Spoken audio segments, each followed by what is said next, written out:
শীতের সকাল আর টুনটুনির বন্ধুদের মজা।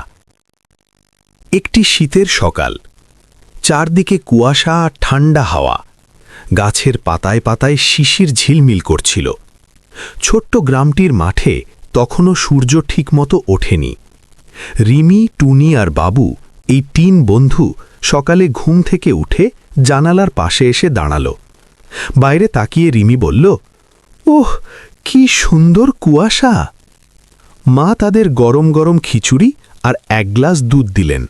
খাওয়া শেষে তারা উলের জামা, টুপি আর মাফলার পরে বাইরে খেলতে গেল। মাঠে গিয়ে তারা দেখল ছোট্ট টুনটুনি পাখি কাঁপছে। টুনি দৌড়ে গিয়ে বলল, ওহ, ও তো খুব ঠান্ডায় আছে। তারা দ্রুত শুকনো খড় আর ছোট ডাল দিয়ে একটি ছোট ঘর বানিয়ে দিল। রিমি তার ছোট ওড়না দিয়ে পাখিটাকে একটু ঢেকে দিল। কিছুক্ষণ পর সূর্য উঠল, কুয়াশা সরে গেল। টুনটুনি পাখিটি খুশিতে ডানা ঝাপটিয়ে চিঁ চিঁ করে উড়ে গেল, যেন বলছে, ধন্যবাদ আমার ছোট বন্ধুয়েরা। বাবু হেসে বলল, আজকের শীতের সকালটা সবচেয়ে সুন্দর। সবাই হাসল। ঠান্ডা সকালটি ভালোবাসা আর বন্ধুত্বে ভরে উঠল।